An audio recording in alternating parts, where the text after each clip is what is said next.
Salut les amis! Alors me voici de retour pour vous parler à nouveau d'un livre de Stephen King. Je continue ma relecture de tous les livres de Stephen King dans la catégorie de mes livres préférés, même si ils l'étaient pas forcément tous. Et cette fois, on va faire Bazar, que j'ai donc écouté en livre audio, qui était lu par Maud Rudigoz. Et c'était vraiment bien, même si c'était en 64 kbps et qu'au début ça m'a un peu fait chier pour la qualité, mais elle faisait vraiment bien les voix, on pouvait bien différencier les persos, et donc c'était un bon livre audio. Donc si vous hésitez sous quel mode le lire, vous pouvez le lire en livre audio, mais ceux de Audible sont souvent meilleurs que les autres. Cela dit, il y a encore des moments où elle se trompe et où ça n'a pas été enlevé, hein. Donc apparemment vraiment les gens qui réécoutent les livres ne font pas grand chose, mais heureusement ils font appel à des bons comédiens et donc la qualité est quand même bonne. Donc Bazar, c'est la deuxième fois que je le lis. La dernière fois que je l'avais lu, je devais avoir 19 ou 20 ans, quelque chose comme ça.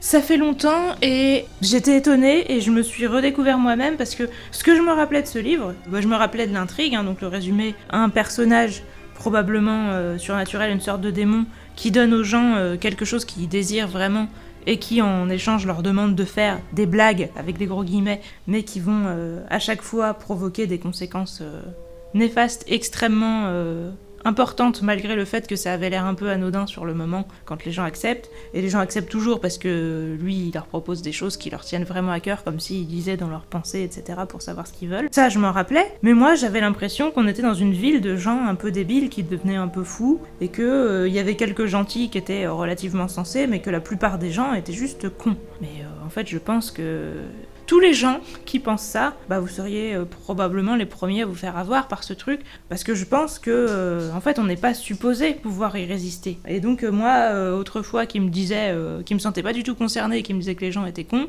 j'étais jeune, quoi. On pourrait dire naïf, ça pourrait aller, quoi. Mais faut dire aussi qu'à cet âge-là, j'étais encore pas mal dans la religion et tout, donc je pense que je me disais que, voilà, moi, je serais bien guidée, que forcément, Dieu me dirait ce qu'il faut faire, et donc je ne tomberais pas dans le panneau. Ouais, vous pouvez croire ça, hein, si vous êtes croyant, si vous voulez, hein, parce que bon, de toute façon, plus que vous croyez est invérifiable, moins on pourra vous en empêcher, mais plus ça vous fera une belle jambe aussi face à la vie, à la réalité, aux choses concrètes. Alors Yann, je t'avais donné un os pour que tu me laisses tranquille.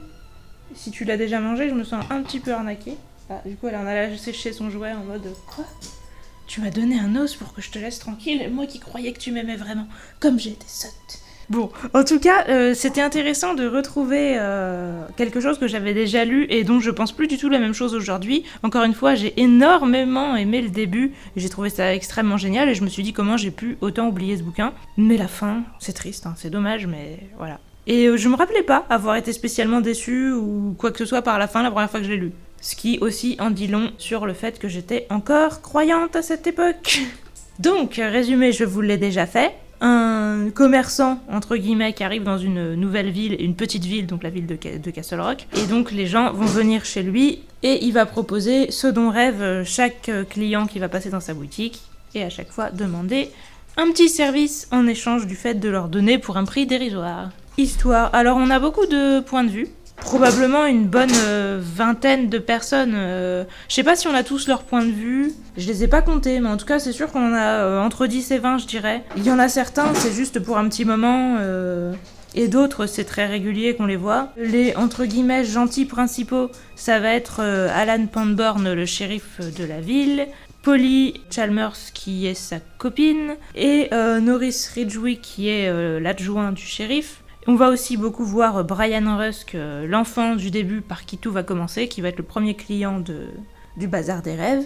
Et après, on va voir tout un tas d'autres persos. La mère de Brian, Nettie et Wilma qui vont être les deux premières femmes qui vont se crêper le chignon dans la ville. Nettie qui est une femme très timide qui a tué son mari parce qu'il la battait. Et depuis qui est toujours en mode, même avant, je pense qu'elle était déjà comme ça, mais en mode victime, un peu traumatisée, etc.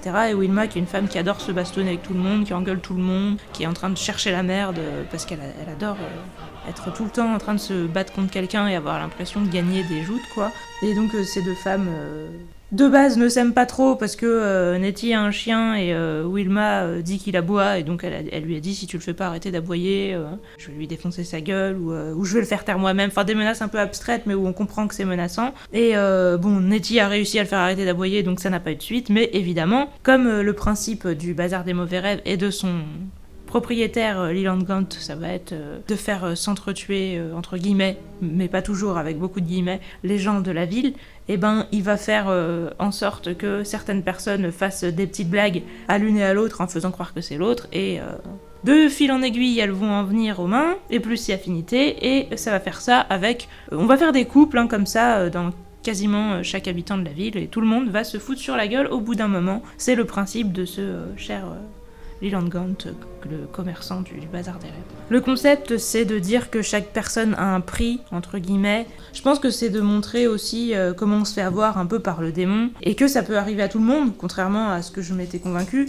Parce qu'on a tous quelque chose qu'on désire, un peu, qui est le truc le plus important de notre vie, pour lequel on donnerait n'importe quoi. Alors, tout l'art, c'est de ne pas donner n'importe quoi, justement. C'est de savoir, entre guillemets, s'arrêter, de se dire ok, c'est la chose que je désire le plus, mais c'est pas pour autant que j'oublie tout le reste. Mais en fin de compte, je pense qu'on est vraiment tous en train de se dire que la chose qu'on désire le plus au monde, on ferait n'importe quoi pour elle, et en général, c'est plutôt quelque chose dont on est fier en plus. Donc je comprends pas comment moi j'ai pu penser que ça m'arriverait pas, alors que je suis la première à être toujours en train, entre guillemets, de me flatter, de faire n'importe quoi pour les mecs dont je suis amoureuse, qui ne sont pas des mecs réels. Et donc j'aurais très bien pu être dans la même situation, parce qu'il y a la mère de Brian et une de ses amies, qui sont toutes les deux à fond sur Elvis Presley, et qui achètent des trucs par rapport à lui, et qui après passent leur journée à se caresser en pensant à lui et en ayant l'impression d'être avec lui. Ça aurait très bien pu m'arriver. Je vois pas comment j'ai pu me dire que j'étais pas concernée par ce truc-là, en fait. Donc je pense que le concept, voilà, c'est de montrer plein de gens avec des personnalités différentes qui se font avoir par des choses complètement différentes, parce que elle, c'est un truc comme ça a l'air un peu con, juste elles sont amoureuses d'un chanteur et elles partent dans leur monde pour ça, mais Brian, lui, c'est avec une carte de baseball, ça aurait pu être une carte de n'importe quoi d'autre, c'est un objet random pour un enfant, quoi, enfin, les trucs qu'on collectionne et auxquels on attache de l'importance quand on est petit. Nettie, justement, c'est un abat-jour en pâte de verre, bon, c'est un objet de déco random, mais il y a des gens pour qui ça peut représenter beaucoup. Norris Ridgewick, ça va être une canne à pêche, parce que ça lui rappelle son père, son enfance, l'époque où tout allait bien. Donc des fois, c'est des choses affectives et où on peut pas dire que c'est des sentiments négatifs qu'il faudrait pas avoir ou quoi que ce soit. Polly, c'est parce qu'elle a de l'arthrite et que elle a besoin d'un antidouleur. Comment on peut se dire que ça ne peut ne pas nous concerner ? Enfin, je pense que ça concerne absolument tout le monde et que justement de montrer jusqu'où on peut aller pour ces choses. Après, évidemment, il y a une part d'hypnose, entre guillemets, surnaturelle que Leland Gant fait à ses victimes et qui font qu'ils réfléchissent moins que la normale et qu'ils sont dans une espèce de rage où ils partent un peu au quart de tour et ils sont un peu dans un autre monde et ils voient pas trop la réalité. Mais je pense que c'est émotionnellement quelque chose qui est un danger pour tout le monde et je pense que ce livre, il a ça comme concept de base pour nous dire de nous méfier de ça. Après, c'est aussi pour explorer la peur de ça. Parce que Stephen King, il fonctionne plus, je pense, en mode il y a quelque chose de flippant, je le mets en scène, plus que pour être en mode prévention, comme des pubs pour les accidents de la route ou ce genre de trucs. Enfin, je pense que son but, c'est pas de nous dire n'ayez pas de désir pour lequel vous êtes prêts à tout, c'est dangereux, etc. Parce que, comme je vous dis, il y en a beaucoup qui peuvent être positifs en soi. Je pense qu'il se dit juste qu'il y a un danger, il y a une pente glissante là-dedans, et que, comme c'est quelque chose qui fait peur, il a eu envie de l'explorer, et donc je pense que le concept, c'est d'explorer ça. Et en ça, c'est très intéressant, et je pense que les gens qui ne se sentent pas concernés sont ceux qui craignent le plus, parce que vraiment, on est tous concernés, et d'ailleurs, tout le monde se fait avoir dans ce livre, tout le monde. Franchement, je pense qu'avant, je m'étais dit, je sais pas pourquoi, même au début, je m'attendais à ce qu'il y ait des gens entre guillemets bien et des gens entre guillemets moins bien, mais non, tout le monde se fait avoir, c'est juste qu'il y en a qui arrivent un peu à s'en sortir et d'autres pas, mais il y a un peu de chance, il y a un peu de force de caractère, mais de toute façon, c'est pour ça que j'aime bien les livres de Stephen King et que c'est pas juste quelque chose de moralisateur à la con, sinon je pense que j'accrocherais pas. C'est parce que justement, il y a beaucoup d'aléatoires et il n'y a pas vraiment le fait que tout ce qui se passe est juste. Même si Dieu a tendance à intervenir un peu trop à mon goût, globalement, il intervient quand même que en fin de bouquin. Et tout le long avant, il y a des morts parmi des gens bien aussi. Donc voilà, et pas que des morts, parce que des fois le plus dur c'est pas toujours de mourir. Déroulement de l'intrigue, comme je disais, on a énormément de points de vue, on va voir vraiment tous les gens qui se croisent. En fait, on est du point de vue d'une personne à qui on va demander de faire du mal à une personne que nous, au début, on connaît pas forcément. Ça dépend des fois, en fait. C'est une personne qui signifie rien pour celle à qui on demande le truc, et plus l'histoire avance et plus on connaît tout le monde, et plus on se rend compte de ce qui va concrètement se passer. Quand ces gens qui ne connaissent les autres personnes en question que de nom, qui peuvent se dire « Oh, c'est juste une blague » parce qu'ils y réfléchissent pas plus que ça. Bon, ça les arrange aussi de pas trop y réfléchir, hein, mais c'est parce qu'ils les connaissent pas si bien que ça et qu'ils ont l'impression que c'est loin d'eux et que de toute façon on remontera jamais jusqu'à eux. Voilà, il y a aussi ce sentiment sentiment d'impunité. Moi qui suis vraiment pragmatique, je pense que oui, je pourrais très bien me dire bah oui, c'est bon du moment que je me fais pas prendre. Et chaque personne a l'impression qu'il y a que lui qui vit quelque chose comme ça. Et plus le livre avance, et plus on se rend compte que tout le monde a fait ça, et que du coup, certains d'entre eux ont déjà subi les conséquences de ce que d'autres leur ont fait subir. Et donc là, on se dit, mais ils pourraient peut-être se rendre compte que ce qu'on leur demande à eux, en fait, on l'a déjà demandé à d'autres personnes. Et là ça commençait je me disais, mais putain, mais réfléchis et tout. Mais au début, pour les premiers qui se font avoir, je vois absolument pas comment on pourrait ne pas se faire avoir. Pour les suivants, après, il doit y avoir un peu la part de hypnose, pouvoir surnaturel. Mais il n'y a pas que la connerie des gens. À la fin, j'y reviendrai. Personnage, bon, j'ai déjà commencé à vous parler donc de Alan Pandborn, le shérif. Shérif qui était déjà intervenu dans La part des ténèbres et dans Cujo, donc je dirais, c'est vrai que j'aurais peut-être dû le dire au début, mais qu'il faut avoir lu ces livres-là avant de lire Bazar. Il faudrait avoir lu aussi différentes saisons, parce que la nouvelle Le Corps est le passé d'un perso qui va arriver dans Bazar. Je sais pas si je vous le dis, ouais, c'est...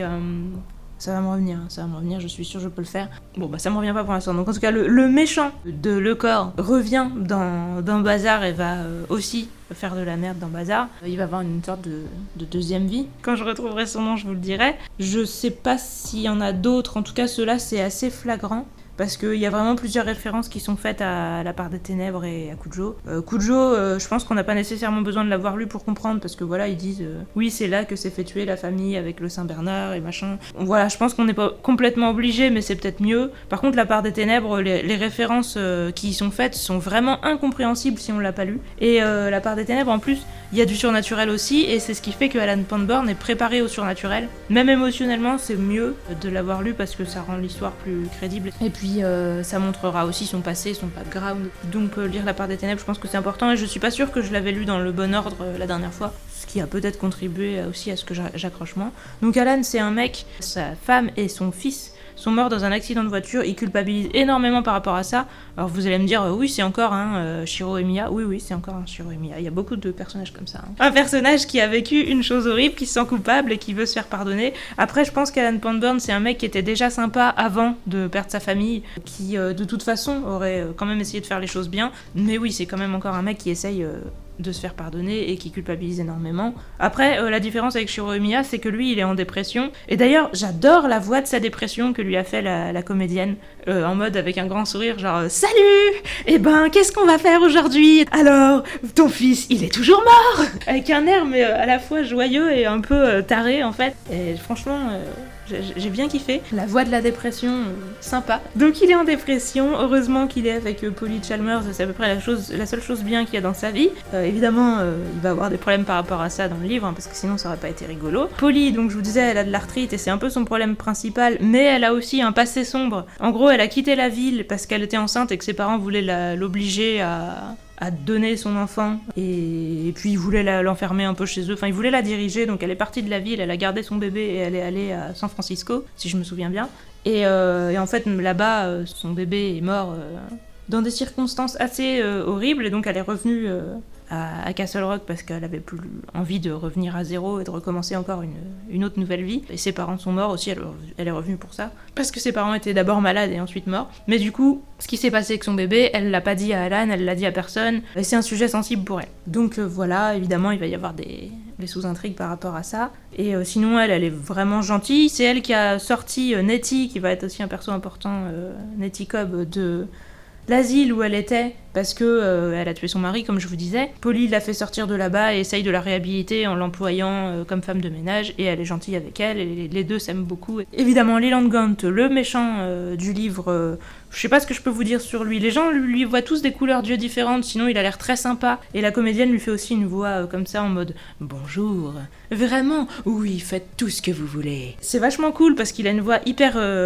remarquable et distincte comment elle le fait. Et ce qui est génial, c'est que c'est un gars qui est en mode oui, oh, aucun problème, le client est roi au départ quand les gens viennent d'arriver, et par contre une fois qu'il est en affaire avec eux et que les gens sont quasiment à ses pieds en train de lui dire je ferai tout ce que vous voulez, là il se met à les insulter et du coup avec son air ultra distingué, etc., quand il fait genre regarde-moi salope, etc., ça fait trop bizarre, et je trouve que ce personnage il est absolument génial pour cette façon qu'il a de profiter, de piétiner les gens une fois qu'ils sont à terre. Et en plus, à un moment, il dit justement au gars, là dont je me rappelle plus le nom, il lui dit ah, tu me dégoûtes, c'est ça que j'aime chez toi. Ce perso, il est vachement original et mémorable en ça. Et je pense que c'est quand même aussi une bonne qualité du livre, parce que bon, je vous avais dit, hein, les outsiders, c'est des méchants nuls. Alors lui, il est vraiment bien, même si sa fin est un peu bourrie. Globalement, il est vraiment classe et intéressant tout le long du livre. Sinon, il a l'index et le majeur de la même taille et ça perturbe énormément les gens. Les gens sont dégoûtés à l'idée de le toucher et ils ont des mouvements de recul comme s'ils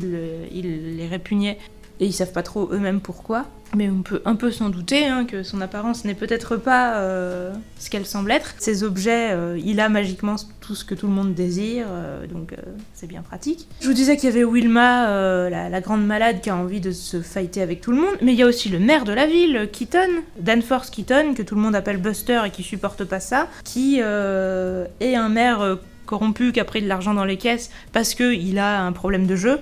Pourtant il s'appelle pas Gilles, ni Jean, ni Jacques. Mais il a un problème de jeu et donc ça va être un peu sa problématique parce que du coup il a pris des sommes astronomiques et ça va se griller donc il est un peu aussi déprimé. Il est prêt à devenir fou. Si quelqu'un a envie de l'aider un petit peu, évidemment ça va être le cas. Je vous disais Brian, sa mère, la copine de sa mère qui sont à fond sur Elvis. Franchement des persos comme il y en a tellement, je suis sûre que je vais en oublier. Hein, Et puis c'est peut-être pas forcément utile que je vous les présente tous, mais ce qui est bien c'est justement qu'il y a de tout. Et puis il y a une grosse baston entre les baptistes et les catholiques aussi tout le long du livre, avec des persos plus ou moins sympas ou mémorables. J'aime bien le révérend Rose, du coup le prêtre des baptistes, qui fait des à chaque fois dans ses phrases, genre on va les combattre parce qu'ils sont des abrutis. Franchement, j'ai trouvé ça vachement remarquable comme message, je pourrais le dire dans les dialogues. Hein. C'est génial parce qu'en fait, il s'arrête des fois devant des choses anodines et d'autres fois devant des choses où on s'attend pas du tout à entendre un mec comme ça dire ça. Donc j'ai vraiment beaucoup aimé ce tic de langage et évidemment la comédienne le faisait bien aussi. Beaucoup de persos, mais tous, ou presque tous, très intéressants, très cool, avec beaucoup de variété. Je vous ai toujours dit que c'était la qualité principale de Stephen King, d'écrire des bons persos. Mais alors là, on est complètement dans le haut du panier pour ça aussi. Apparence, on nous dit beaucoup les couleurs des yeux qu'a Leland Gant face aux différentes personnes. Et souvent, c'est les couleurs des yeux de la personne que la victime, entre guillemets, aime le plus. C'est une couleur des yeux qui leur évoque quelque chose de rassurant, de positif. Ou des fois de classe, pas forcément juste de rassurant, hein, mais en tout cas, c'est quelque chose qui les envoûte. Parce que de toute façon, Leland Gant a l'air d'hypnotiser les gens en partie avec ses yeux. Parce que par exemple... Brian Rusk, le gamin du début, il est amoureux de sa prof d'orthophonie. Je sais pas si on doit dire prof d'ailleurs, de son orthophoniste tout simplement. Et Leland Gant a les mêmes yeux du coup que cette femme-là. Après, c'est pas tous la personne dont ils sont amoureux, il y en a c'est un membre de leur famille ou quoi que ce soit, mais c'est quelqu'un qui leur inspire confiance ou qui trouve classe s'ils sont plus sensibles à la classe qu'à la confiance. Donc on a beaucoup de descriptions des couleurs des yeux par rapport à ça, mais sinon j'ai pas trop le souvenir. Enfin, Leland Gant, oui, on nous dit qu'il a une veste de tweed et des cheveux gris. Des fois, il a l'air plus ou moins vieux, selon à qui il parle, etc. Je vous ai parlé de ses mains. Il a des dents comme des pierres tombales qui ont l'air complètement décalées et qui tranchent un peu avec son physique de mec plutôt sophistiqué, classe. Mais Alan, on sait qu'il est très baraqué, mais qu'il bouge très vite. Et que voilà, il a une putain de dextérité. Et il fait des ombres chinoises et des tours de magicien. Tout ça, il le fait avec ses mains, du coup, en étant très rapide avec ses mains. Polly, on sait qu'elle a les mains déformées, et sinon, elle a l'air plutôt jolie, mais je me rappelle pas vraiment du détail de son physique, même si j'ai une image mentale, mais je suis pas du sûre qu'elle soit basée sur du concret. Le maire, on sait qu'il est assez gros. Il y a quand même pas mal de gens qui sont assez gros, et qu'il a l'air de plus en plus débraillé au fur et à mesure qu'il est moins lui-même, mais comme beaucoup de gens dans cette ville. Hein. Donc des apparences, on en a, mais j'ai pas vraiment trop fait gaffe. Mais quand je le retiens, je vous le dis, donc voilà, là j'ai pas tout retenu, à part Leland Gant, parce que c'était un méchant classe, et je trouvais ça marrant qu'il soit avec une veste de tweed. Les personnalités, je vous dis, c'est un gros point fort. Les persos principaux ont tous quelque chose qu'ils désirent, quelque chose qui les torture, et ils essayent de naviguer entre les deux. Ils ont tous une personne qui déteste. Ceux qui en ont pas, on peut la créer. Parce que s'il y a un truc que vous voulez très fort, ou un truc qui vous fait beaucoup souffrir, et qu'on vous fait croire soudainement qu'on sait qui est le responsable, vous pouvez partir dans la haine alors que de base vous y étiez pas. Donc voilà, c'est assez facile de vous monter contre quelqu'un. Et chacun va avoir un peu sa némésis. C'est évidemment Leland Gant qui va choisir les couples, mais en fonction des affinités de chacun. Il prend les gens qu'on est susceptible vraiment de détester, si possible avec qui on a déjà un background où il y a déjà des problèmes. Et voilà, il va faire des petits branchements C'est dans le livre aussi qu'il y a cette métaphore d'ouvrir un peu les compteurs et tout, et de raccorder les fils pour faire les plus gros court-circuits possibles. Évolution, alors bah oui, tout le monde en a, parce que comme je vous disais, on va leur donner ce qu'ils veulent le plus, et on va leur demander des choses de plus en plus importantes en échange, donc les gens vont soit être plongés dans la dépression, enfin en fait ils vont quasiment tous être plongés dans la dépression, mais il y en a qui vont y réagir en étant justement déprimés, apathiques, suicidaires ou ce genre de trucs, et d'autres qui vont réagir en partant dans la haine et en voulant se venger, etc., en faisant un peu l'autruche, en servant de la haine plutôt pour oublier ce qui va pas, comme un espèce, je sais pas, d'anesthésiant ou quelque chose comme ça. Donc les gens vont avoir diverses manières de mal tourner, et potentiellement de s'en sortir, pour ceux qui vont arriver à s'en sortir, qui seront pas très nombreux, hein. Et ceux qui vont s'en sortir, ils s'en sortiront pas complètement, pas facilement, et il y aura un minimum de chance là-dedans.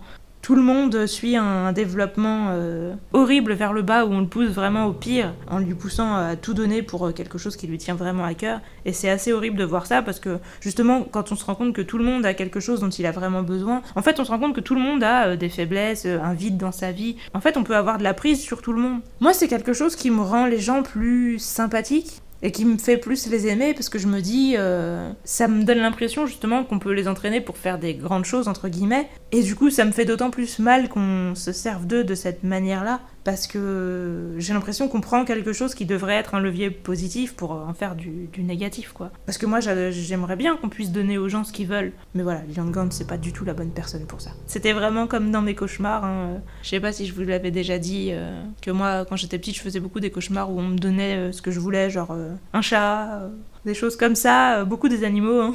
Et qu'après ça devenait des peluches, et après ça devenait du papier, et après ça se déchirait, enfin ça devenait des choses de plus en plus dégradées au fur et à mesure, alors que j'y avais vraiment cru au début. Et voilà, ce livre c'est typiquement ça, hein. On va vous donner la chose que vous voulez le plus au monde, et puis on va vous demander un prix exorbitant pour l'avoir, et puis après, on va la dégrader petit à petit. Donc voir les gens réagir face à ça, c'est extrêmement intéressant. Et comme je vous disais, il y a beaucoup de persos, beaucoup de caractères, beaucoup de craintes et d'espoirs différents, etc. Donc on a vraiment l'occasion de voir tout un panel. L'univers, les lieux et créatures, c'est notre monde, mais à Castle Rock, il y a déjà eu des événements surnaturels, et là, évidemment, c'est un livre avec du surnaturel. Lian Gant, je vous dis, c'est un espèce de diable. C'est un peu comme le concept des contrats et compagnie. Lui, il vous vend un objet, il vous fait croire que vous faites une affaire. D'un point de vue argent, c'est quasiment toujours le cas, mais il y a quelque chose qu'il faut payer à côté, et qui, lui... est beaucoup plus coûteux que ce que ça en a l'air. C'est un peu comme Gunther de Meuret et compagnie, enfin, c'est le genre de mecs qui sont des arnaques, et vous pouvez pas forcément le savoir à l'avance, même si ça peut paraître louche de voir quelqu'un avoir pile le truc de vos rêves. Voilà, je suis pas sûre que ce soit suffisamment improbable pour que les gens n'y croient pas. Puis est-ce qu'il faut aussi être... forcément méfiant envers les choses positives, bah oui, parce que d'un côté, j'allais dire, je pense aux mails qui vous disent vous avez gagné 500 000 €, envoyez vos coordonnées, vos numéros de carte bleue, on va vous transférer l'argent sur votre compte. Bon, voilà, il faut apprendre à se méfier des trop belles occasions, j'imagine. Donc c'est notre monde, mais avec du surnaturel, et ce surnaturel va intervenir plus ou moins, parce qu'au début, comme je vous disais, les objets que Lian Gant va vendre, ça va être une carte de joueur de baseball, un abat-jour en verre, des trucs comme ça. Bon, ça, c'est rien de spécial. Mais pour Polly, ça va être un espèce de charme qui fait qu'elle a plus mal aux mains. Donc là, oui, on est complètement dans le surnaturel. Et pour Danforth Keaton, le maire, ça va être un jeu qui s'appelle Ticket Gagnant, un jeu de tiercé, enfin de course de chevaux, qui a un mécanisme qu'on remonte et qui fait bouger les chevaux sur le plateau, etc., qui est supposé prédire les gagnants des courses, vous donner les noms... d'une course en particulier aux chevaux du plateau, et après vous lancez le mécanisme et ça vous donne les gagnants. Donc très clairement c'est quelque chose de surnaturel aussi. Donc rien que dans les objets il va y avoir des choses surnaturelles, et puis on sait pas si c'est surnaturel ou pas. Les deux femmes qui voyagent avec une photo et une paire de lunettes pour aller voir Elvis, au départ on peut se dire que c'est juste dans leur imagination, et que c'est juste un objet qui titille énormément l'imagination, mais à un moment elles vont se voir dans leurs illusions l'une et l'autre, histoire que ça leur déclenche une crise de jalousie. Donc des illusions dans lesquelles on peut se croiser, je pense qu'elles sont surnaturelles aussi en fait, et globalement l'attrait que chaque objet exerce sur son propriétaire, il a l'air quand même surnaturel aussi. Donc déjà là il y en a, et évidemment le combat final va être très très très surnaturel, et peut-être un peu trop, parce que du coup, ça fait un peu sortir derrière les fagots, sans parler, comme je vous disais, du fait que faut pas oublier que chez Stephen King, il y a Dieu, il y a des démons, il y a des diables, il y a des conneries, mais il y a Dieu, et donc Dieu est toujours susceptible d'intervenir si vous êtes courageux et que vous faites face avec légitimité à des créatures mauvaises, et si jamais on est en fin de bouquin, parce que si on est trop tôt, vous allez vous faire tuer. Donc voilà, ça m'agace un peu, mais voilà, n'oubliez pas qu'il y a Dieu, parce que sinon vous serez déçus. Logique et cohésion, c'est plutôt cool tout le long, comme je vous disais, moi je suis embêtée par la fin, parce que Dieu, le surnaturel et l'absence de justification, mais sinon sur tout ce qui se passe avec les gens de la ville, je trouve ça vachement stylé, même comment Alan comprend ce qui se passe. Parce que vous savez que je déteste les gens qui ont des intuitions. Je louche sur Holly. Mais Alan ne fonctionne pas spécialement par intuition, bien que il se dit spontanément qu'il aime pas Leland Gant et son nouveau commerce. Il oublie aussi rapidement ça, et il se dit tiens j'irai, mais il est préoccupé par autre chose, et voilà. Donc c'est pas grâce à son intuition qu'il y arrive, les événements vont assez loin avant qu'il comprenne, et s'il comprend, c'est parce que une des victimes l'a expliqué à quelqu'un qu'elle connaissait avant de disparaître, parce que les victimes ont tendance à disparaître, que ce soit en se faisant tuer ou en se suicidant. Bizarrement, Leland Gant, tu fais quand même en sorte de pas trop laisser les gens qui pourraient parler, qui pourraient se plaindre après coup. Donc voilà, il va laisser quelqu'un qui pourra en parler, et c'est grâce à ça que Alan Pandorn va avoir la vérité. Donc j'ai trouvé sa progression crédible et logique et intéressante sur ce plan-là. Pour les gens qui étaient coincés dans l'engrenage de Leland Gant et qui s'en sont sortis. Est-ce que c'est crédible? Est-ce que ça l'est pas? Je suis mitigée parce que, en fait, vu qu'ils sont hypnotisés, savoir à quel moment ils reprennent conscience d'eux, à quel moment ils entendent les voix de leur conscience, des proches qu'ils aiment qui parlent dans leur tête et compagnie, c'est complètement à l'appréciation de l'auteur, vu que l'hypnose, c'est lui qui décide quand est-ce que ça marche, quand est-ce que ça marche plus. Il n'y avait pas des règles concrètes à respecter et ça m'embête un peu. J'aurais préféré, j'avoue, qu'il y ait vraiment une règle à respecter par rapport à l'hypnose et qu'on ait une explication de pourquoi certains s'en sont sortis, parce que là, on va se dire, oui, bah c'est leur volonté, c'est parce que c'était des gens bien. Oui, c'est possible, mais bon, je trouve ça un peu arbitraire quand même. Donc, sur logique et cohésion, je serais plutôt sur du moyen plus que sur du bon. Mystère et découverte, il y en a énormément. On est plus sur du suspense que sur du mystère et découverte, mais ce qu'on a envie de découvrir, c'est jusqu'où les gens vont aller, et qu'est-ce que Leland Gant essaye de faire avec tout son plan machiavélique. On comprend assez vite que c'est un truc assez gratuit dans la destruction. C'est pas forcément dérangeant, parce que on se dit justement que c'est une sorte de démon, que ce qui l'intéresse c'est en quelque sorte de prendre les âmes des gens. Pour ça il les corrompt, il les dégrade, et moi je sais pas si je vous l'avais dit, mais je me posais des questions existentielles sur la corruption, en me disant ouais je comprends pas trop ce que c'est le concept de corruption, parce que les choses que les gens normaux appellent de la corruption, ça me semble assez subjectif et assez discutable. Si, je sais pas, c'est genre la perversité sexuelle ou quoi que ce soit, c'est complètement relatif. Et puis pareil pour les jeux d'argent et compagnie, enfin tout ce que vous pouvez appeler de la corruption ou les péchés capitaux, etc., c'est quelque chose. On peut être gourmand sans aimer la nourriture, etc., sans que ça soit nuisible. On peut... n'importe quel péché capital, en fait, je me dis que dans une certaine dose, il est plutôt sain. Évidemment, dans une certaine dose, mais... Donc moi, je me disais, la corruption, je trouve que c'est un truc plutôt abstrait, je vois pas trop ce que ça représente. Si je vois pas trop, je peux relire ce livre, parce que là, c'en est vraiment une très belle illustration. Déjà, en y pensant, j'avais pensé à Cimetière, et je m'étais dit, Cimetière, c'est quand même une assez bonne illustration de la corruption. Mais ce livre, il est encore plus spécialisé là-dedans, parce que, typiquement, les gens... leur dire oui faites ça, c'est quand même pas grand chose, et puis après leur redemander en leur disant t'as pas fini de payer, si tu veux garder ton truc il va falloir aller encore plus loin, et puis s'ils disent non, leur dire alors dans ces cas là je vais le reprendre, et puis t'as pas le choix, et puis sinon tout le monde va apprendre ce que t'as fait. En fait il y a vraiment un côté glissement dans l'irréparable qui fait que les gens ils finissent par tout accepter parce qu'ils se détestent et parce qu'ils ont une mauvaise image d'eux-mêmes, et parce que du coup ils ont plus de raison de s'arrêter en fait. Ce qui fait que de base si vous demandez à quelqu'un oui je te donne 100 euros si tu te mets tout nu dans la rue et que tu te mets à chanter la Marseillaise, un truc comme ça, la personne va peut-être te dire non parce qu'elle a un minimum de dignité, parce qu'elle a pas envie qu'on pense des choses bizarre d'elle et qu'on la prenne pour une folle ou qu'on la prenne en photo ou que voilà ça détruise sa réputation et compagnie. Mais à partir du moment où la personne a déjà un dossier sur vous, elle peut déjà détruire votre réputation et compagnie, et à partir du moment où la chose auquel vous tenez le plus,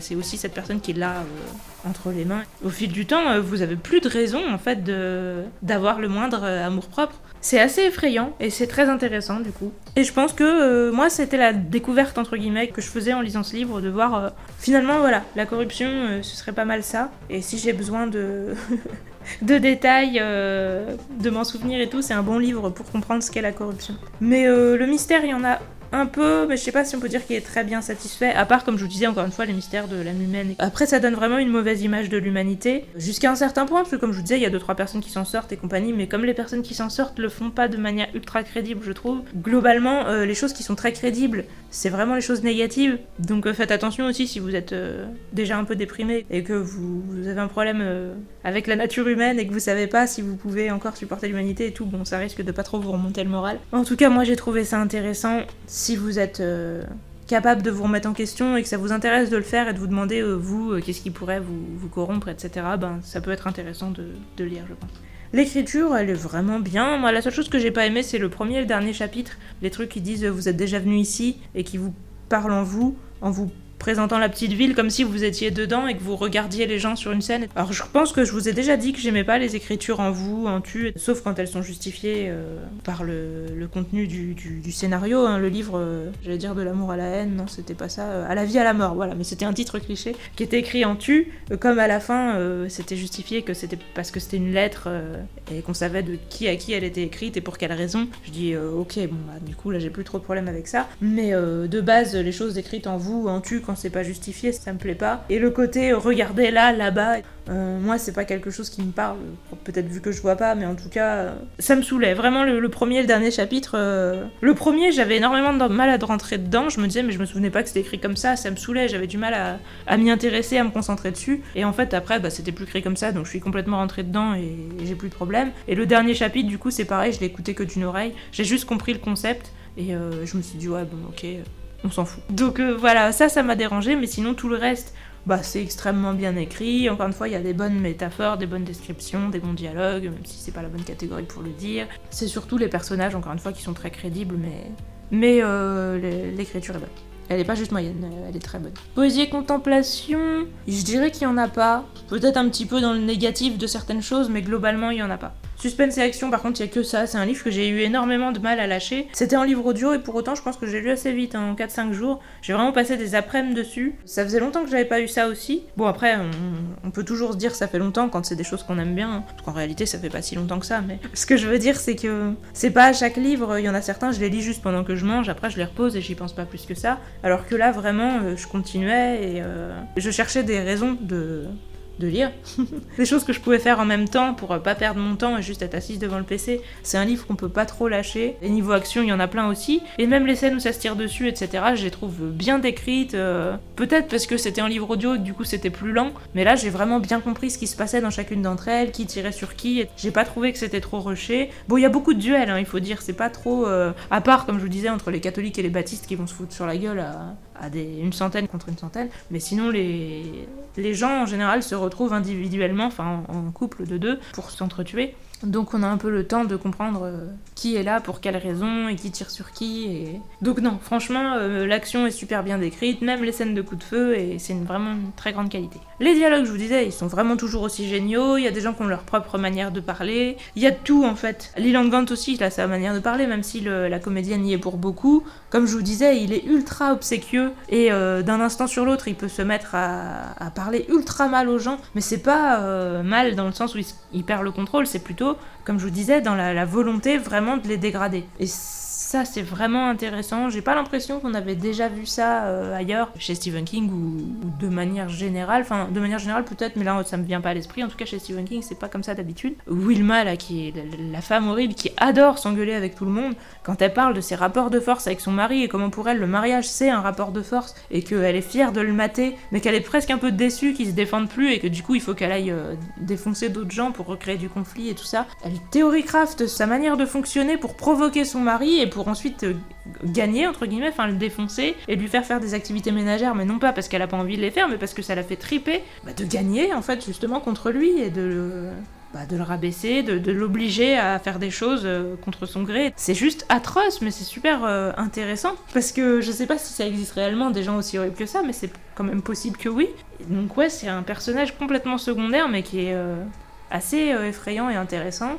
Je vous disais, Nettie, elle est assez touchante, une femme qui a été traumatisée, qui essaye de se racheter, de revenir dans la société, entre guillemets, de avoir confiance dans les gens, etc. Et Leland Gant, il va lui tomber dessus comme une météorite, un truc complètement disproportionné qui va la défoncer alors qu'elle était déjà au bord du gouffre. C'est atroce parce que c'est un personnage qui était vraiment sympa, enfin moi je l'aimais beaucoup. Sa manière de parler à elle aussi, qui est hyper peureuse, etc., elle est assez sympa, assez mémorable. Encore une fois, les enfants sont bien faits. Brian, qu'on suit au début, mais il a son petit frère qui a 7 ans et qui parle aussi différemment de Brian qui a 11 ans. Il y a la mère de Brian et sa copine qui sont à fond dans les ragots. Et leur dialogue où elles se répètent plein de fois les mêmes choses. Ça a l'air con et peut-être que des gens vont trouver ça un peu misogyne, mais j'espère que non, parce qu'il y a des femmes qui sont quand même cool dans ce livre, hein, principalement Polly, mais ça existe. J'allais dire au commissariat, il y en a une aussi, mais même si elle est cool, elle tilte un peu par moments, donc peut-être que les féministes seront pas non plus complètement satisfaites. Mais Polly, elle est quand même sympa, donc j'espère qu'ils comprendront que tous les personnages féminins sont pas nuls, donc il faut pas trop s'offusquer.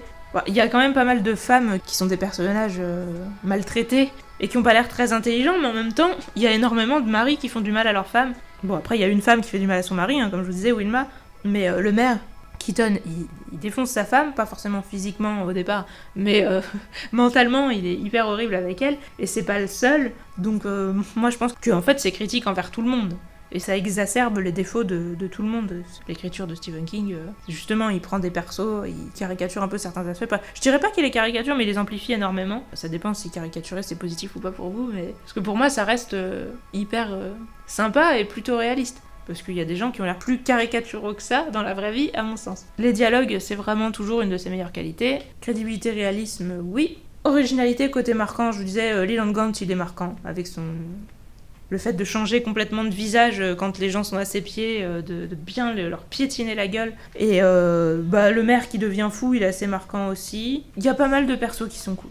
Après, dans le dialogue, c'est vraiment le révérend Rose avec ses E en milieu de phrase qui m'a marqué. Je me dis peut-être je le ferai un jour parce que je trouve ça génial comme tic de langage. Danforth avec sa folie et Leland Gant avec le fait de se transformer d'un instant sur l'autre. Note globale, on va rester sur un 7. J'avais déjà mis 7 par le passé. J'ai pensé à mettre 8 quasiment tout le long quand je lisais. Je me disais mais c'est génial, c'est de plus en plus génial. Comment ça se fait que j'ai autant oublié ? Ce livre, c'est un espèce de d'essence de ce que Stephen King sait faire avec le fait de prendre des petites villes et de les faire exploser, enfin en mode cocotte minute, parce que c'est ce qui se passe aussi dans Do, mais c'est ce qui se passe dans plein de ses livres en fait. Il est assez fort sur les huis clos, mais à vaste échelle en fait. Je me suis dit, mais Bazar en fait c'est peut-être le meilleur de tous à ce niveau-là, et en tout cas c'est ultra bien fait. Comme je vous disais, le fait j'allais dire d'accoupler, mais voilà, de faire des couples entre chaque personne qui se haïssent et de les monter les uns contre les autres, et le crescendo de ça, et qui se termine à chaque fois en truc complètement explosif, qui vont aussi eux-mêmes crescendo, où tout le monde s'entretue dans la ville et où ça part complètement en vrille. Mais je trouve que le concept est génial et la manière dont c'est fait est géniale.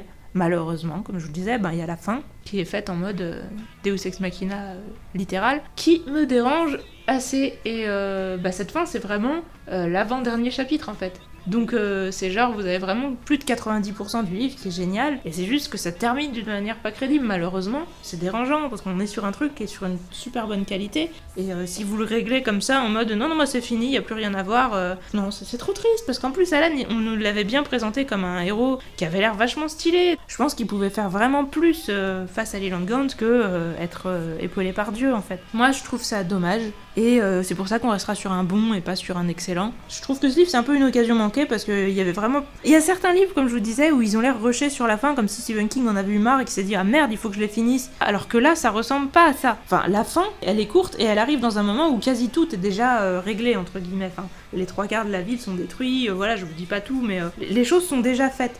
Donc c'est juste le duel entre le gentil et le méchant à la fin, et c'était pas pour une question de rush qu'il avait besoin de faire intervenir Dieu. Je pense que soit c'était un manque d'inspiration, ou soit c'était juste...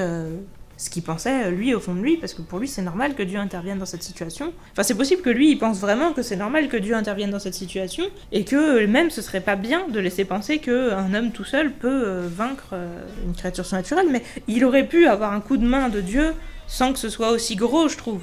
Parce que, je vous l'avais déjà dit, dans ça, Dieu, il est là, mais il intervient de manière mineure, alors ça me dérange, mais ça me dérange beaucoup moins. Alors que là, Dieu, franchement, je trouve qu'il est un peu abusé, quoi. Sur ce, on va spoiler.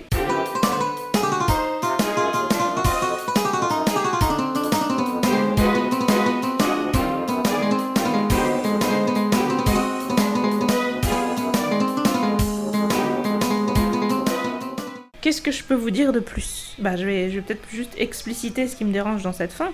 Comme je vous dis, tout était bien jusque-là. Voilà, je vous disais déjà un peu que la ville, ça pétait de partout, mais je peux vous dire pourquoi ça pète de partout. Déjà, Nettie et Wilma, si jamais vous m'écoutez sans avoir lu le livre, Nettie et Wilma se sont entretués littéralement avec un couteau pour l'une et un hachoir pour l'autre, en plein milieu de la rue, parce que Brian, donc le gamin du début, avait mis de la boue sur les draps de Wilma, et Wilma a automatiquement cru que c'était Nettie, parce que comme elle avait un conflit avec Nettie, elle s'est dit forcément c'est cette personne-là. Nettie au téléphone comprenait pas de quoi elle parlait, etc. Mais bon, Wilma elle était tellement remontée qu'elle s'en est pas plus que ça aperçue. Mais elle serait redescendue parce que son mari l'avait droguée. Ce que je trouve assez génial, il lui a donné un antidépresseur, donc après elle était un peu redescendue et elle aurait pu se calmer. Mais du coup, vu qu'elle aurait pu se calmer, Leland Gant a renvoyé Brian casser les vitres. Et pas que les vitres d'ailleurs, parce qu'une fois que les vitres étaient cassées, casser la télé, le micro-ondes, tout ce qui était cassable dans la maison de Wilma par Brian, donc avec des cailloux sur lesquels il y avait des messages qui disaient c'est le dernier avertissement, sachant que c'est une phrase que Nettie avait déjà prononcée, je sais plus si c'était au téléphone ou avant. Donc voilà, puis de l'autre côté, il envoie un mec qui s'appelle Hugh, je sais plus comment, Hugh Priest, tuer le chien de Nettie. Alors les animaux de compagnie, ils ont pris super cher dans ce livre, j'étais un peu dégoûtée. À un moment, on nous dit, une femme, justement c'était la mère de Brian qui était en mode je vais buter mon ancienne pote parce qu'elle aussi elle couche avec le King. Elle arrive dans sa maison, le chat arrive et je me suis dit non c'est bon, laissez arrêter, j'en ai marre de voir mourir des animaux de compagnie. Elle lui fait genre tiens mange Garfield, et elle lui tire une balle dedans et le chat explose. J'étais là mais arrête putain, je sais pas, il y a quand même des auteurs qui... Je veux dire, moi vous pouvez tuer tous les humains que vous voulez, mais laissez les animaux de compagnie tranquilles. Autant, je vais vous dire honnêtement, le fond de ma pensée, le chien de Nettie, son meurtre était atroce, c'était le pire de tous. La scène était décrite d'une manière, mais je me sentais vraiment pas bien en le lisant, et c'est probablement le meurtre qui va m'avoir le plus traumatisé dans ce livre. Donc lui, je me dis bon, ok, parce qu'en plus c'était le début, c'était pour mettre le feu aux poudres. Nettie, on savait que voilà, il y a pas beaucoup de choses qui auraient pu lui faire repéter un câble. Lui tuer son chien, moi je la comprends en fait. Enfin évidemment que tu peux aller défoncer la gueule de quelqu'un qui a buté ton chien quoi. En plus buter le chien en laissant dessus un mot, en disant il faut pas me faire chier pour être sûr que c'était bien Wilma qui l'avait fait quoi. Donc Nettie, forcément tu butes son chien, elle y va aussi en mode je vais te défoncer la gueule, et je la comprends. Et plusieurs fois dans le livre, je sais plus qui a dit, mais je crois que c'est Norris, donc en plus c'est des persos dont on nous les présente comme des gentils et des gens bien, qui dit mais je comprends pas pourquoi elle a été la butée pour un chien, en plus c'était qu'un bâtard. Mais espèce de connard, est-ce que quand tu parles à un humain, tu te dis qu'il a moins de valeur parce que parce que je sais pas, il vient de tel ou tel pays, ou parce qu'il est métis, enfin c'est quoi ça, un chien c'est un membre de la famille, Nettie c'était la seule personne avec qui elle vivait et qu'elle aimait. Je l'ai déjà dit, je suis pas antispéciste, mais au bout d'un moment, je suis pas antispéciste, mais un animal de compagnie c'est un membre de ta famille, tu lui attaches de l'importance, je suis désolée, tu lui attaches... Je te dis pas que c'est normal entre guillemets d'aimer plus un animal de compagnie qu'un humain, je me prononce pas là-dessus, ça dépend des relations que t'as avec chaque, mais potentiellement tu peux aimer plus un animal de compagnie qu'un humain, et puis enfin c'est une personne à part entière. Pourquoi... Je comprends pas en fait de dire je comprends pas qu'elle ait voulu tuer une femme pour un chien, un bâtard en plus, mais c'est toi le bâtard en fait. Plus tard il y a un perroquet qui se fait buter et pareil je sais plus qui va penser c'est bon pour un vieux piaf machin, mais putain mais c'est pas pour un vieux piaf, c'est un membre de ta famille quoi. Autant je vous dis, je vais pas dire que il faut jamais écraser un moustique ou je sais pas quoi, mais autant vous butez pas des animaux de compagnie, en plus ils y sont pour rien eux. Comment il s'appelle, le chien de Nettie, Hugh l'a buté parce que c'est Leland Gant qui lui a demandé, donc autant je peux comprendre que Brian ait balancé de la boue sur les draps de Wilma parce que Leland Gant lui avait demandé, mais que tu tues un chien parce que quelqu'un te l'a demandé, c'est chaud quand même déjà.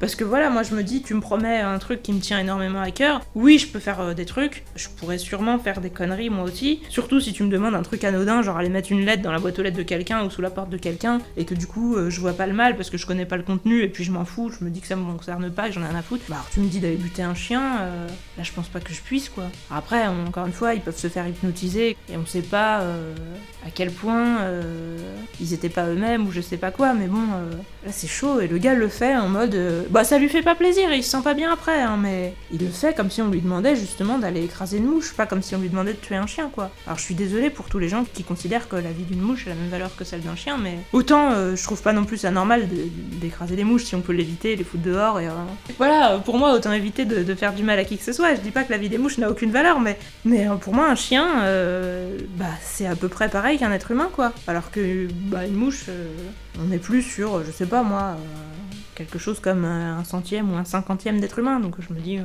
ouais c'est pas cool, mais voilà. Après évidemment ça dépend aussi quel être humain, pour moi il y a des gens qui valent largement moins que des chiens ou des mouches, mais les gens que je connais pas par défaut et les mouches que je connais pas par défaut, on est sur une valeur à peu près comme ça, alors qu'un chien un chien, pour moi, on est sur du 90% ou 95% d'un être humain. Je suis d'accord que si je dois choisir entre un humain et un chien, je vais peut-être choisir l'humain si j'ai aucun autre paramètre, mais je me demande si Stephen King pense ça, en fait, parce que là, c'est pas un seul perso qui le pense dans son livre, mais ça revient 2 fois, comme je vous disais, Norris, en plus, c'est un mec sympa, qui pense, comment ça se fait qu'elle est devenue folle juste pour un chien, un bâtard en plus, et après, pour le perroquet, je sais plus qui dit, mais il a pété un câble, c'était qu'un vulgaire piaf, mais putain, un perroquet, ça vit 50 ans, tu peux avoir passé toute ta vie avec ton perroquet, je sais pas, puis c'est pareil, c'est quelqu'un qui te connaît, qui répète les phrases, enfin tu peux avoir ta routine avec et tout, enfin ouais, pour moi c'est un membre de ta famille, tu peux pas dire...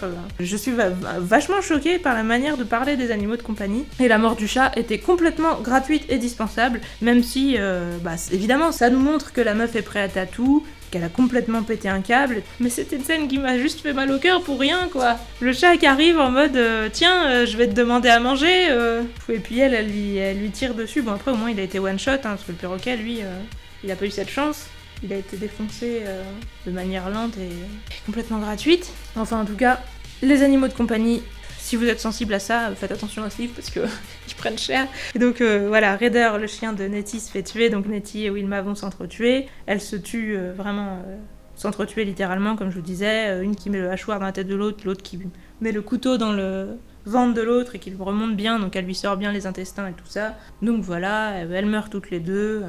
Et ça, c'est le début du bordel. Après, pour le reste du bordel, je vous disais, il y a le maire, Danforth Keaton, qui commande des explosifs, comme ça, sur une petite intuition. Avec les fonds de la ville, en mode, on était censé en commander 6 caisses pour faire sauter une barre de granit, je sais pas quoi. Et il dit, je vais en commander plus, je vais en commander une dizaine en plus, comme ça. Et comme ça, il aura de quoi faire sauter la ville à la fin du bouquin. Il va buter sa femme, lui. Sa femme qu'il avait martyrisée pendant tout le long du livre. C'est vraiment horrible. En plus, il la défonce à coups de marteau. Et après, donc, il va faire sauter la ville avec le mec dont je me rappelle pas le nom. Ah, Ace, c'est comme ça qu'il s'appelle. Voilà, c'était pas du tout Yann. Ace, donc le mec qui était déjà le méchant de Le Corps, qui était parti de la ville et qui est revenu. Et donc, qui va être le bras droit de... Ah oui, qui va être le bras droit de Leland Gant, qui va l'engager en l'échange d'un livre pour lui faire trouver un trésor. Je dis, ah oui, parce que il est parti... Là où il y avait la ferme où Cujo a tué... je me rappelle plus comment il s'appelle. Tad, c'est le mec de La part des ténèbres. Je me mélange entre les deux, c'est comment... je sais plus comment s'appelle le gamin de Cujo. Mais enfin, il va là-bas, à la ferme où il y a eu Cujo et l'incident de Cujo. Et là-bas, il y a un graffiti qui dit Yog-Sothoth règne. Ça m'a fait plaisir et je me suis dit, tiens, ça c'est encore une rêve que j'avais pas quand j'avais 19-20 ans. Et là-bas, il voit une voiture qui n'existe pas dans la réalité. La voiture qui a la capacité de faire peur à certaines personnes, d'être invisible pour les radars. Et, la voiture, elle fait des trucs de fou, elle roule sans essence. Elle a l'air géniale cette voiture. Évidemment, il y a aussi un magnétophone qui se met en route tout seul avec la voix de Leland Gant qui lui dit n'y pense même pas quand il pense à se barrer, des choses comme ça. Ce passage était vachement classe et j'ai bien aimé la ref, j'ai bien aimé l'ambiance, j'ai bien aimé tout ce truc. Mais voilà, donc lui, il ramène des armes qui sont inexistantes dans la réalité aussi, qui sont uniques. Rares dollars. Hein. Non, des armes que personne n'a jamais vues, que personne ne pourra reconnaître dans les experts de la police après et tout, et qui sont empoisonnées, donc si tu prends une balle de ces armes-là, tu crèves lentement et dans d'atroces souffrances. Génial. Mais le poison part aussi quand Leland Gant meurt, ce qui est bien pratique, puisque Norris s'était fait tirer dessus. Enfin bon, ça c'est fait, donc lui il arrive avec ses armes, ensuite donc Keaton il a ses explosifs, il ramène aussi des mèches pour les explosifs, donc les deux on va les mettre ensemble, enfin c'est Leland Gant qui va les mettre ensemble et leur dire bah voilà, vous allez commencer à mettre vos petits pains d'explosifs partout dans la ville. Pendant ce temps-là il y a comme je vous disais les baptistes et les chrétiens qui se foutent sur la gueule, enfin les catholiques. Les chrétiens, ils sont tous chrétiens. Mais ils se foutent sur la gueule parce que quelqu'un, des femmes à qui Leland Gant a demandé ça aussi en échange de ce qu'il leur a vendu, de mettre des choses qui envoient de la fumée puante dans les églises de chacun. Mais de la fumée puante, pas juste désagréable, hein, vraiment tellement puante que les gens vomissent, ont les yeux qui pleurent, qu'il y en a qui s'évanouissent et tout. Donc ils pourraient peut-être en crever potentiellement. Et donc les gens vont se foncer dessus, se piétiner, il y aura des morts dans la bousculade. Et quand ils arrivent du coup à sortir, bien puants, dégueulasses et humiliés, ils ont juste envie d'aller défoncer le camp d'en face. Je vous ai pas dit, si jamais vous m'écoutez encore une fois sans avoir lu le livre, mais ces gens-là se détestent parce que les catholiques ont organisé un truc qu'ils appellent la nuit casino, où du coup les gens vont faire des jeux de hasard, oh là là, c'est pas bien, hein, les jeux de hasard, et pour gagner des prix, genre des fours micro-ondes, des conneries comme ça, c'est pas interdit, parce que justement ils jouent pas directement de l'argent, ils achètent des bons, ils payent un billet d'entrée et ensuite c'est pour gagner des produits ménagers, c'est pas pour gagner de l'argent, donc c'est autorisé, mais les baptistes ils trouvent que c'est pas bien et qu'il faut interdire ça. J'allais dire, moi ça me paraît assez logique quand on est dans la religion de pas être pour les jeux de hasard, mais bon, ça n'engage que moi, donc je pouvais un peu les comprendre, même si après chacun fait ce qu'il veut, et ils avaient juste qu'à boycotter le truc, et enfin, bon, de toute façon, je pense que s'il n'y avait pas eu Leland Gant, ils auraient pas été jusque-là, ils auraient juste râlé. Et voilà, mais bon, du coup, ça s'est parti en couille, donc eux sont partis dans les rues pour s'entretuer, du coup, la police était un peu partout et nulle part à la fois, parce que il y avait des gens qui s'entretuaient dans tous les coins, en plus de tous les couples, comme je vous disais, qui se sont formés, de gens qui se haïssent, donc la mère de Brian avec son ancienne pote qui s'entretue pour Elvis, Hugh Priest qui s'entretue avec Henry, je sais plus comment, le mec du bar, qui au début du livre l'avait viré de... Enfin non, avait refusé de lui rendre ses clés pour qu'il rentre chez lui parce que le mec avait trop bu et qu'il lui avait dit qu'il voulait pas lui servir d'autres verres. Donc le gars en avait un peu gros, mais il aurait rien fait de plus. Mais quelqu'un a crevé ses pneus en lui mettant un mot, en lui faisant croire que c'était Henry, et Henry, lui, on lui a crevé ses pneus en lui faisant croire que c'était Hugh. Du coup, les deux aussi voulaient s'entretuer. Après, il y avait un noir qui s'appelait Eddie, je sais plus comment, avec un autre mec dont je me rappelle pas du tout le nom, un garagiste. Je me demande s'il s'appelait pas Samuel. Le Eddie disait qu'il s'était fait arnaquer par le garagiste, ils avaient eu une embrouille par le passé, et donc pareil, Leland Gant les a montés l'un contre l'autre. Eddie est arrivé en mode je vais le tuer. Mais il a tué le mauvais garagiste parce que le gars avait un assistant, il était derrière son journal. Il a tué l'autre, et du coup, le garagiste a buté lui et c'est parti aussi en couille dans ce truc-là. Donc les gens se sont entretués dans tous les coins. Du coup, les flics étaient éparpillés partout. Évidemment, surtout avec la guerre religieuse. En même temps, il y a une tempête, donc les communications sont coupées. Le courant dans la ville est coupé, ce qui contribue au bordel et à ce que les gens ne puissent pas se joindre. Vu qu'on était en 91, il n'y avait pas encore les téléphones portables, donc vous coupez le courant, il n'y a plus rien qui marche. Polly et Norris, au moment où il y a le bordel, ils sont en lutte avec Leland Gant dans leur tête, parce qu'ils essayent de s'en sortir, et du coup il y a la voix de leur conscience qui s'engueule avec Leland Gant. Norris, il a acheté une canne à pêche, je vous disais, et lui, il était en mode je vais me suicider parce que je suis responsable de tout ça. Au bout d'un moment, il se dit non mais c'est con, je pourrais essayer de réparer au lieu de vouloir me suicider. Et là, Leland Gant dans sa tête lui dit non, ta gueule, tu vas te faire foutre. Et il y a une bourrasque ou un bruit ou je sais pas quoi qui fait qu'il tombe de son tabouret et qu'il commence à se pendre alors qu'il avait pas envie de se pendre. Il était en train d'hésiter quoi. Et il arrive à s'en sortir un peu in extremis en donnant de toutes ses forces, en se raccrochant avec son bras et en se faisant une lutte intérieure. Et il se rend compte que sa canne à pêche en fait c'était qu'un vieux machin pourri et qu'on l'a complètement arnaqué. Et donc il a la haine contre Leland Gant et il a envie de revenir dans le game pour se venger, mais de la bonne personne. Et Polly, elle a été mise en embrouille avec Alan parce que quelqu'un lui a mis une lettre de l'assistance publique, je crois, ou des services sociaux, qui disait que la demande de Alan d'avoir des renseignements sur son passé avait été refusée. Donc elle est hyper énervée en se disant quoi, il a pas confiance en moi, il essaye d'enquêter sur moi dans mon dos, voilà, il m'a trahi, espèce de connard et tout. Donc elle l'a appelé dans l'après-midi pour lui dire je te quitte, tu m'as pas fait confiance, comment t'as pu te comporter comme ça, comme j'ai été sotte. Et là elle est en train d'être en lutte un peu contre elle-même et de se dire attends mais tu t'es pas fait avoir toi aussi,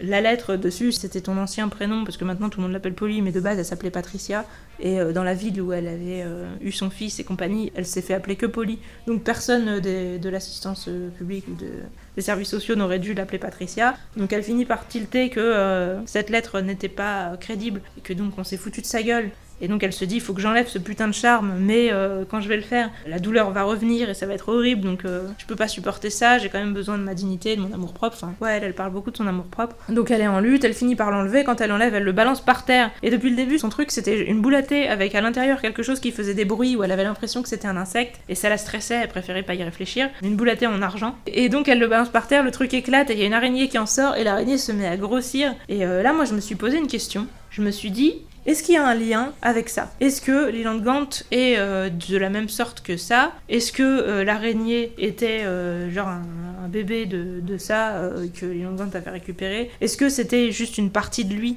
où il absorbait l'énergie des gens à distance ou quelque chose comme ça? Ou est-ce que c'était vraiment une chose qui allait avoir une vie propre après? Et si c'est le cas, est-ce que c'est un rapport avec ça vu que c'est une araignée? Parce que l'araignée, elle est minuscule au début, mais elle grossit rapidement, elle fait des miaulements, et les araignées dans ça aussi faisaient des miaulements. C'est pas quand même commun pour une araignée de faire des miaulements. Et elle a des yeux rubis et tout. Bon, elles avaient des yeux d'obsidienne dans ça, mais je sais pas, je me pose la question, donc n'hésitez pas à me dire ce que vous en pensez. Elle avait un goût amer, un goût de thé qui avait infusé pendant une semaine aussi, je me souviens pas si on savait le goût de ça, mais si jamais on le sait, voir si elle avait le même goût. En tout cas, du coup, Polly se fight avec, ça dure un moment, elle se fait bien mal et compagnie, mais elle finit par la défoncer. Et quand elle la bat, elle redevient une toute petite araignée, donc ça a pas l'air trop de ressembler à ça, parce que les araignées dans ça, je crois pas qu'elles ont changé de taille quand on les a tuées. Cependant, comme elles étaient capables de changer d'apparence et de devenir plus intimidantes, etc., avec la peur des gens, ça pourrait aussi correspondre. Et je vais y venir, mais le combat contre Leland Gant s'est passé un peu de la même manière que le combat contre ça, en moins bien. Donc là aussi, je trouve qu'on peut se poser la question et que ça peut donner lieu à des théories intéressantes. Donc voilà, Polly s'en est sortie, elle se dit qu'il faut qu'elle aille aider Alan, et donc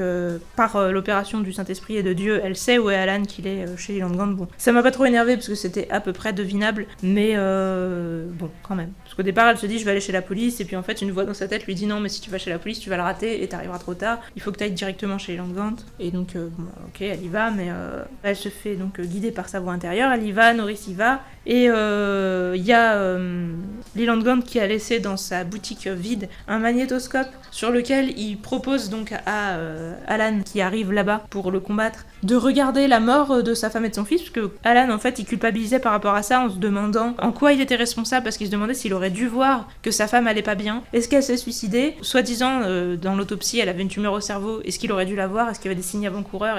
Donc il culpabilise énormément par rapport à ça, et donc il se demande comment ça s'est passé pour savoir si ça aurait été anticipable, si quelque chose aurait été faisable, si c'est de sa faute. Polly lui a dit d'arrêter de se culpabiliser par rapport à ça, mais il peut pas s'en empêcher, avec sa dépression qui parle, comme je vous disais, avec une voix joyeuse et que j'ai bien aimée. Donc ça, c'est son problème principal, et du coup Leland Gant lui met une cassette en lui disant bah regarde, moi je te l'offre, le cadeau que tu voulais absolument, regarde la mort de ton fils et de ta femme. Et donc lui, il se dit qu'il devrait pas regarder, mais il va regarder quand même, parce que sinon ça aurait été moins intéressant. Là sur le coup, j'ai rien contre ça, comme je vous le disais. Les complexifications de scénario, quand ça rend les choses plus intéressantes, j'ai rien contre. Donc il regarde, et sur la vidéo, on lui montre que c'est Ace qui a accidenté sa femme et son fils, donc il les a tués en fait, en faisant sortir la voiture de la route. Et donc lui, évidemment, ça l'arrange, parce que du coup, c'est pas quelque chose qui était anticipable, c'est pas du tout de sa faute, et en plus, ça lui fait quelqu'un à aller défoncer. Lui qui se défonçait lui-même depuis des années à cause de ça, bah maintenant il est un responsable. Donc il est en mode, ouais, Ace, je vais le buter, donc il y va. Sachant que Ace a sa carte au trésor, on lui a enlevé un de ses trésors en lui mettant, enfin c'est Polly qui a fait ça en plus, hein, en mettant à la place un mot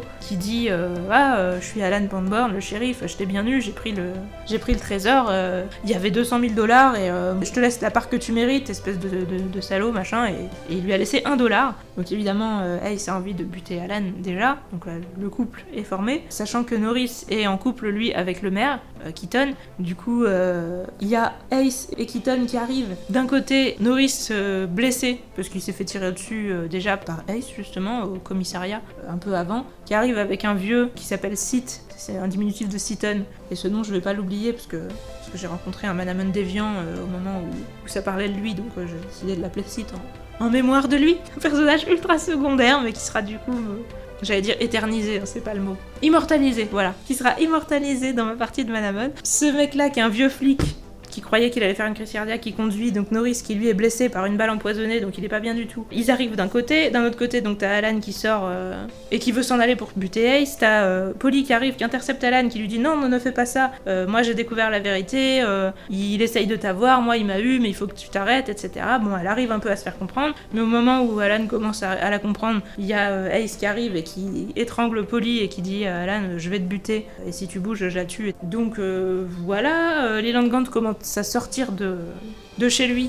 Alan se met directement en mode je t'ai vu, je vais partir en duel avec toi. Donc heureusement, Polly arrive à mordre Ace, qui du coup la fout par terre, et ça donne une fenêtre de tir à Norris qui tire sur Ace. Pendant ce temps-là, il y a toute la ville qui saute un peu partout, parce que Keaton et Ace, ils ont mis des explosifs, comme je dis, un peu partout, donc ça pète dans tous les sens. Alan a une boîte de cacahuètes, un espèce de truc de farce et attrape qui balance un serpentin, enfin un truc de papier crépon qui fait croire qu'il y a un serpent qui sort de la boîte de cacahuètes quand on l'ouvre. Il a ça parce que c'était la dernière farce que son fils avait acheté avant de mourir, et c'est quelque chose avec lequel il se torture à chaque fois en se disant que ça lui rappelle son fils, qu'il devrait le jeter mais qu'il y arrive pas, et puis il s'en veut parce qu'il se dit qu'il voulait pas lui acheter, que c'est sa femme qui a insisté, que lui il disait que c'était de la merde, alors que lui-même il adore les tours de magie, et qu'est-ce qui était con, donc il s'en veut, il y repense, et il a ce truc sur lui, et donc il balance ce truc, il actionne le mécanisme face à Leland Gant, et le serpent devient un vrai serpent qui attaque Leland Gant,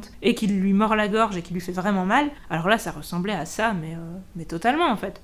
Le gars avait un objet qui représentait quelque chose de très fort émotionnellement pour lui et auquel il croyait profondément. Enfin là, ça a vraiment l'air d'être sa foi qui a agressé Leland Gant, quoi. À travers cet objet, sa foi ou son amour ou quelque chose comme ça, mais ouais. Mais Leland Gant, ça l'a pas trop tué non plus, elle l'a juste affaibli. Mais Alan arrive à profiter de ce truc pour lui prendre sa valise dans laquelle il y a les âmes de tous les gens de la ville qu'il a, entre guillemets, arnaqué. Et donc Leland Gant lui dit rends-moi ma valise. Il essaye de lui dire gentiment, ça marche pas trop. Alan lui dit bah non, je vais la garder, c'est une pièce à conviction. Du coup, Leland Gant va passer en mode plus démoniaque, et en réponse, Alan va passer en mode divin et actionner un autre tour qu'il avait sur lui, qui était un bouquet de fleurs coincé sous sa montre, qu'il avait déjà utilisé plusieurs fois, dont une fois pour réconforter Sean, le petit frère de Brian qui s'est suicidé. Parce que oui, Brian s'est suicidé, je vous l'ai pas dit, mais voilà.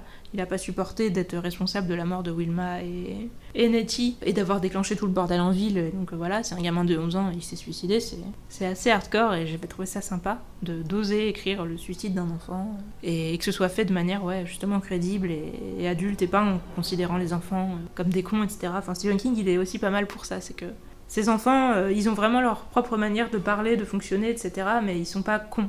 On reconnaît bien que c'est des enfants, mais justement, il n'y a aucune condescendance chez lui par rapport à ça. Donc voilà, le suicide de Brian, Sean à l'hôpital, et donc Alan lui avait fait son petit tour avec les fleurs, et il s'était dit, bon, c'est la dernière fois que ça marche, parce que c'est un vieux truc en papier crépon, et ça commence à s'abîmer, et la prochaine fois ça voudra plus s'activer. Il l'active face à Leland Gant. Non seulement ça marche, mais en plus les fleurs deviennent lumineuses, arc-en-ciel, et puis blanches, et puis elles se balancent à sa gueule comme un espèce de laser divin qui le défonce, et du coup Leland Gant agonise entre guillemets, et il est contraint à s'enfuir. Sa voiture se transforme en cheval des enfers, avec des pieds en feu, et un cheval noir avec des yeux de rubis, et il y a une carriole qui se déploie autour et compagnie, et Leland Gant s'enfuit avec tout ça, et donc les âmes, je crois que les âmes, elles ont été libérées, hein. Oui, je crois que la valise s'est ouverte et qu'il y a une espèce de fumée où on entendait des cris, etc. qui est sortie. Et Leland Gant a dit à Alan, mais si elles ne restent pas avec moi, elles vont mourir. Alan dit, oui, c'est mieux qu'elles meurent plutôt qu'elles continuent à vivre dans des circonstances pareilles. Donc voilà. Donc Leland Gant se barre, et enfin les gentils ont gagné, mais la ville est complètement détruite et énormément de gens sont morts. Donc c'est pas cheaté sur ce plan-là, mais voilà, j'ai trouvé que la transformation des fleurs en lumière arc-en-ciel et compagnie, en mode châtiment divin, c'était un peu... Oui, puis on nous dit aussi que Alan, il lui dit « Va-t'en d'ici, démon, etc. » avec une voix chargée de puissance, etc. Et genre, il sent que en ce moment, il est habité d'une puissance qui le dépasse, et que si il affronte courageusement son adversaire, il a la force de le virer, mais il sent bien que c'est une force qui lui appartient pas, et qui lui est juste prêtée pour l'occasion. Donc vraiment, on sent qu'on nous dit c'est Dieu qui est avec lui, et lui, en fait, il fallait juste qu'il soit assez courageux pour accepter de mettre sa vie en danger pour lutter pour le bien, mais c'est tout pour ainsi dire. Et à partir du moment du coup où Lilongant est vaincu, tous ces trucs arrêtent de fonctionner, donc le poison s'en va, tous les gens qui étaient fous en train de s'entretuer se réveillent en se disant putain mais qu'est-ce qu'on est en train de faire. Ouais. Le fait que ces sorts s'arrêtent quand on le défonce, ça me surprend pas vraiment, mais par contre que le poison aussi s'arrête, alors après vous allez me dire oui c'est un poison magique, mais je sais pas, je trouve que c'est pas très clair et ça m'embête un peu. Puis c'était bien pratique pour sauver Noris, alors je suis contente parce que je l'aimais bien Noris, mais en même temps, on nous avait tellement dit ce poison est horrible, il est atroce, on ne sait pas quoi faire, c'est un poison qu'on n'a jamais vu avant, et quand les gens sont empoisonnés par ça, il y a plus rien à faire et ils crèvent dans l'atroce souffrance. Quand Noris se fait tirer dessus, on se dit ah bah voilà il est mort, il va faire une dernière action héroïque mais il va crever. Et en fait, il est sauvé à la dernière seconde par un Deus Ex Machina, donc voilà, je trouve tout ça un peu frustrant, quoi. Bon, après, les fleurs lumineuses, c'est vraiment le truc le plus frustrant, parce que, ouais, ça sort un peu de nulle part, et il faut juste savoir que dans l'univers de Stephen King, Dieu existe, mais moi, ça me plaît pas, quoi. Ouais, je trouve ça pété, sinon je voudrais savoir comment fonctionne Dieu, quand est-ce qu'il intervient et tout, mais je pense que ça fait aussi partie de la mythologie de Stephen King qu'on puisse pas le savoir, qu'on puisse pas le prévoir, et que plein de gens crèvent alors qu'ils ont rien fait de mal, et que il suffit pas d'être sympa pour que Dieu intervienne systématiquement. À la fois c'est plus réaliste, mais à la fois c'est encore plus énervant quand Dieu intervient, parce que ça a l'air gratuit en fait. Parce qu'on se dit jusqu'ici l'univers ne fonctionnait pas comme ça. C'est vraiment le truc frustrant sur la fin qui fait que bon, je suis obligée de me dire admettons, de toute façon j'ai pas le choix, mais le truc c'est que tout, du coup c'est le contenu du livre qui va me rester en tête. Toutes les choses horribles, tout ce que ça dit d'horrible sur la nature humaine, le fait qu'on soit prêt à tout pour des biens matériels, et qu'on se voile énormément la face sur les conséquences de nos actes en se disant de toute façon je m'en fous, et même quand on en veut à quelqu'un, le fait qu'on voit plus rien, justement cette espèce de réduction de la focalisation, le fait soit de vouloir une seule chose et d'être prêt à tout pour ça, ou de vouloir absolument buter une personne pour se venger et compagnie, et de du coup plus rien voir d'autre, c'est quelque chose qu'on doit tous avoir déjà ressenti et qu'on sait qu'on peut tous ressentir, et c'est extrêmement flippant. Tout ça, ça reste très réel, alors que la manière dont le problème est réglé est complètement fumeuse, on peut pas trop y croire, et du coup on se dit voilà, il y a que le danger qui reste. Alors après, oui, on a une petite fin à la chair de poule en mode le mec va s'installer dans une autre ville, il a appelé son bazar autrement, et on sait très bien qu'il va recommencer. Mais je m'en fous, parce que ça, c'est... Autant dans Christine et dans Misery, je trouvais ça bien fait. De la manière dont c'était écrit, j'y croyais, et je trouvais que ça apportait quelque chose, d'expliquer comment ça faisait peur aux gens, d'un point de vue interne, enfin aux héros qu'on avait suivis, de se dire que le problème n'était pas réglé, qu'il pouvait revenir à tout moment. Et je trouvais ça intéressant. Autant le mettre dans un épilogue écrit de manière impersonnelle en vous, juste pour nous dire « Haha, il est pas mort !» Oui, mais enfin, on le savait, de toute façon, sa charrette, elle était partie. Bon, après, ça peut être bien nous le confirmer pour pas nous laisser dans le doute, mais en tout cas, ça n'apporte rien. Comme je vous disais, c'est juste une fin à la chair de poule et point, quoi. Je trouve que ce livre est extrêmement cool et qui se termine vraiment d'une manière très décevante, et ça c'est vraiment dommage. Ça m'empêchera pas de continuer à relire les autres Stephen King, en parler avec vous. Dites-moi ce que vous pensez, comme je vous disais, de la nature de Lilongant. Est-ce que le serpent a marché sur lui parce que Dieu était déjà là à ce moment-là, ou est-ce que ça prouve justement que il faisait partie du même genre de créature que ça, parce que on le combat aussi avec la foi, et les choses que lui utilisait fonctionnait aussi vachement en fonction des sentiments des gens à qui il les donnait, sur la peur ou sur l'espoir et compagnie.